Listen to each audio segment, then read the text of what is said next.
500g으로 태어난 아이. 이 이야기는 제가 병원에서 근무하며 들은 이야기를 재구성한 이야기입니다. 실제 현장에서 보고 들었던 시간들을 조심스럽게 풀어봅니다. 그날은 아직 해가 뜨기 전이었습니다.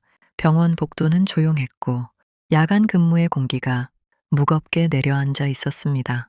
그러다 갑자기 분만실이 분주해졌습니다. 예정보다 훨씬 이른 출산, 임신 주수는 아직 많이 남아 있었습니다. 아이는 너무 일찍 세상 밖으로 나왔습니다. 체중 500g. 처음 그 숫자를 들었을 때 저도 잠시 말을 잇지 못했습니다. 500g. 마트에서 사는 작은 과일 한 봉지보다 가볍고 손바닥 위에 올리면 다 올라갈 것 같은 무게. 그 작은 생명이 지금 숨을 쉬고 있다는 사실이 믿기지 않았습니다. 아이의 피부는 아직 충분히 자라지 못했고 스스로 숨쉬기엔 폐가 너무 미숙했습니다. 작은 심장은 빠르게 그러나 불안하게 뛰고 있었습니다. 곧바로 신생아중 환자실로 옮겨졌습니다. 인큐베이터 안 투명한 벽 너머로 보이는 아주 작은 몸, 수많은 선과 기계가 아이의 생명을 대신 지켜주고 있었습니다. 엄마는 수술 후 회복실에 계셨습니다. 아기를 품에 안아보지도 못한 채 먼저 떨어져 있어야 했습니다.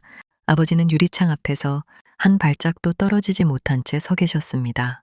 울지도 무너지지도 못하고 그저 아이를 바라보는 눈빛. 의료진은 조심스럽게 설명했습니다.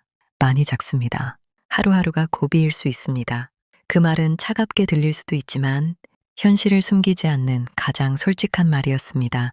500g의 생존은 의학적으로도 결코 쉬운 길이 아닙니다. 감염의 위험, 호흡의 불안정, 출혈과 합병증의 가능성, 모든 것이 변수였습니다. 신생아중 환자실의 시간은 일반 병동과 다르게 흐릅니다. 하루를 넘기는 것이 목표가 되고 일주일을 버티는 것이 기적이 됩니다. 부모님은 매일 오셨습니다. 인큐베이터에 손을 넣어 작은 손끝을 조심히 만지며 말씀하셨습니다. 조금만 더 버텨보자. 엄마, 아빠 여기 있어. 아이는 들었을까요? 우리는 과학으로 설명하려 하지만 그 공간에서는 설명되지 않는 힘을 자주 마주합니다. 어느 날은 산소 수치가 떨어져 모두가 긴장하기도 했고 어느 날은 작은 감염 수치에 밤새 마음을 졸이기도 했습니다. 부모님의 표정은 희망과 두려움 사이를 끊임없이 오갔습니다. 오늘은 조금 괜찮은 건가요? 그 질문은 매일 반복되었습니다. 변화는 극적이지 않았습니다. 드라마처럼 갑자기 좋아지는 날은 없었습니다. 정말 조금씩 눈에 잘 보이지 않을 만큼의 변화였습니다. 그러나 그 조금이 그 가족에게는 세상의 전부였습니다. 한 달이 지나고, 두 달이 지나고, 세 달이 흘렀습니다. 500g이던 아이는 조금씩 체중을 늘려갔습니다. 선 하나가 줄어들 때마다 부모님의 숨도 조금은 가벼워졌습니다.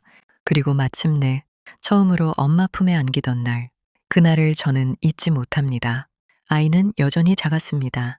그러나 그 무게는 처음에 500g과는 전혀 다른 의미였습니다. 그건 단순한 체중이 아니라 수많은 밤을 버텨낸 시간의 무게였습니다. 의료 기록에는 체중 변화와 수치들이 적혀 있었겠지만 그 가족에게는 매일이 기도였고 기다림이었습니다.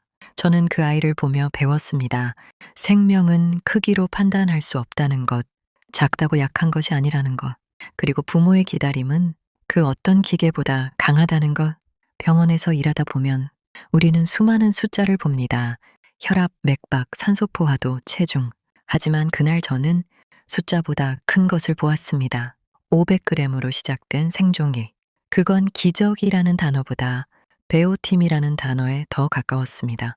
지금은 얼마나 자랐을까요? 어쩌면 뛰어다니고 있을지도 모릅니다. 가끔은 생각합니다. 그 작은 심장이 그렇게도 강하게 뛰어주어서 고맙다고. 오늘도 병원 안 작은 이야기였습니다. 다음에도 제가 병원에서 들은 시간들을 조심스럽게 담아 다시 찾아오겠습니다. 작은 생명이 가르쳐준 큰 의미를 기억하면서요.